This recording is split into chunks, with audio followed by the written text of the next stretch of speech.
ہمارا مقصد یہ نہیں کہ ایک بڑی جماعت بن جائے اور جس میں ہزاروں کروڑوں لاکھوں لوگ ہوں۔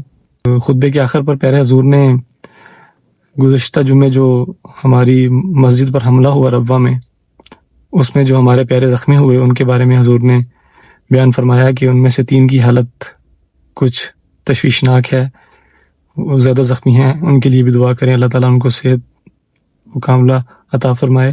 السلام علیکم ورحمۃ اللہ وبرکاتہ۔ دوستو کیا حال چال ہیں آپ سب کی؟ امید کرتا ہوں خیریت سے ہوں گے۔ آج پھر سے آپ کی خدمت میں حاضر ہوں۔ کل کے خطبہ جمعہ میں پیارے حضور نے غزوہ تبوک کا ذکر کرتے ہوئے فرمایا کہ جب غزوہ تبوک کا وقت آیا مسلمانوں پہ تو حالات جو ہیں وہ کافی زیادہ خراب تھے۔ مسلمان مالی تنگی کا شکار تھے، موسم کی سختی تھی اور ہر طرح سے وہ جو وقت تھا ایک مشکل کا وقت تھا۔ لیکن جب حضور صلی اللہ علیہ وسلم نے اپنے جانثاران کو یہ حکم دیا کہ اب ہمیں اس غزوے کے لیے نکلنا ہے تو تمام صحابہ فوراً سے تیار ہو گئے۔ اندر سے سب پریشان بھی تھے کہ کس طرح تیاری ہوگی، مال کی کمی ہے، موسم کی سختی ہے، کھیتیاں ہماری تیار کھڑی ہیں، ان کو کاٹنا ہے۔ لیکن جب نبی نے آواز دی تو تمام صحابہ جو ہیں وہ اس کے گرد اکٹھے ہو گئے اور فرمایا کہ ہم آپ کے ساتھ جائیں گے۔ اس میں حضور نے حضرت ابو بکر صدیق اور حضرت عمر رضی اللہ تعالیٰ عنہم کی مالی قربانی کا ذکر کیا کہ کیسے حضرت عمر نے یہ سوچا کہ حضرت ابو بکر صدیق رضی اللہ تعالیٰ عنہ ہمیشہ قربانی کرنے میں مجھ پر سبقت لے جاتے ہیں، لیکن اس دفعہ میں ان سے آگے نکل جاؤں گا۔ چنانچہ جب حکم ہوا کہ لوگ قربانی کریں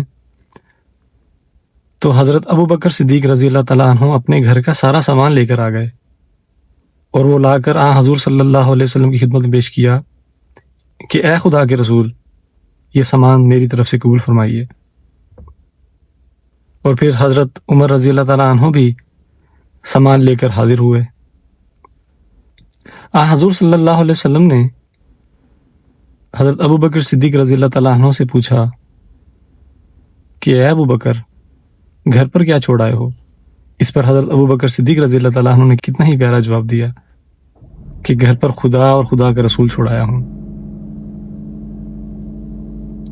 فرمایا کہ حضرت عمر نے جب حضرت ابو بکر صدیق کی یہ قربانی دیکھی تو اشش کر اٹھے۔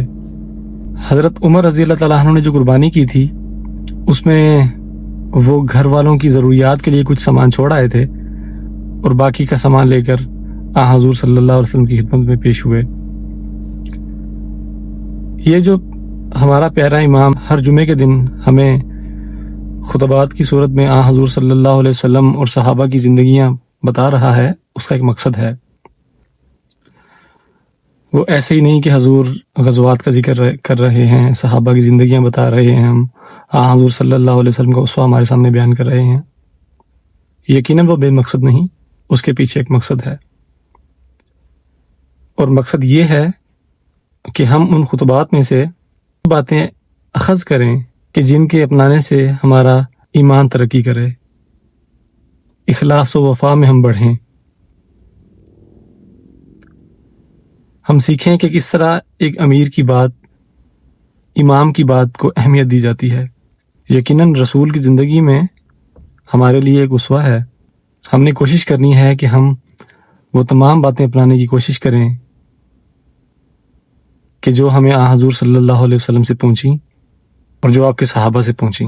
تو ہمیں کوشش کرنی چاہیے کہ ہم ان خطبات کو ایک تو مکمل سنیں، لائیو سننا چاہیے ہمیں، کیونکہ خلیفہ وقت ہمارے لیے ہر جمعے کے دن لائیو آتا ہے، اور ان بیان کردہ باتوں پر ہمیں مکمل عمل کرنے کی کوشش بھی کرنی چاہیے۔ ہمیں اپنے معیار بڑھانے ہیں۔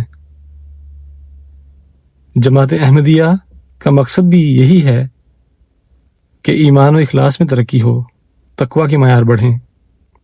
ہمارا مقصد یہ نہیں کہ ایک بڑی جماعت بن جائے اور جس میں ہزاروں کروڑوں لاکھوں لوگ ہوں، یہ بالکل بھی مقصد نہیں ہے۔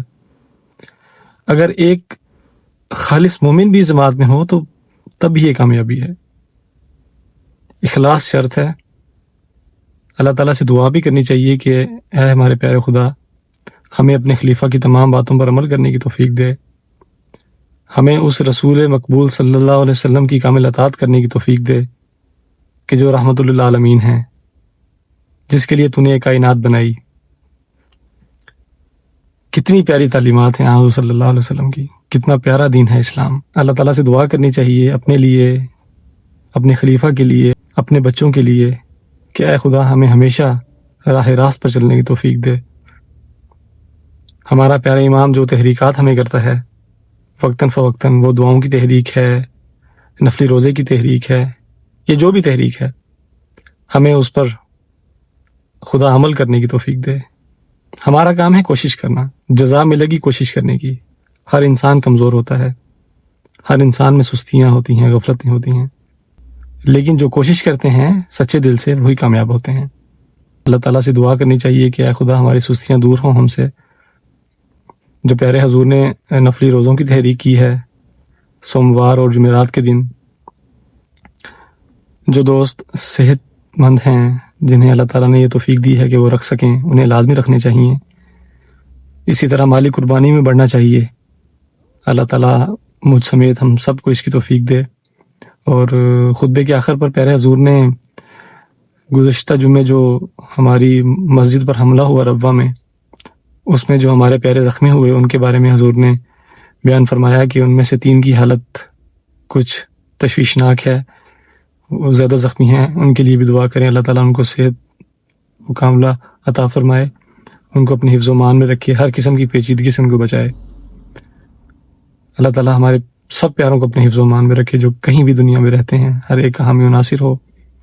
بس ہمیں اپنے ایمان کو بڑھانا ہے، بس دعا کریں اللہ تعالیٰ پوری جماعت کا حامی و ناصر ہو، ہمارے خلیفہ کا حامی و ناصر ہو۔ آپ سے انشاءاللہ پھر کسی نئی ویڈیو میں ملاقات ہوگی۔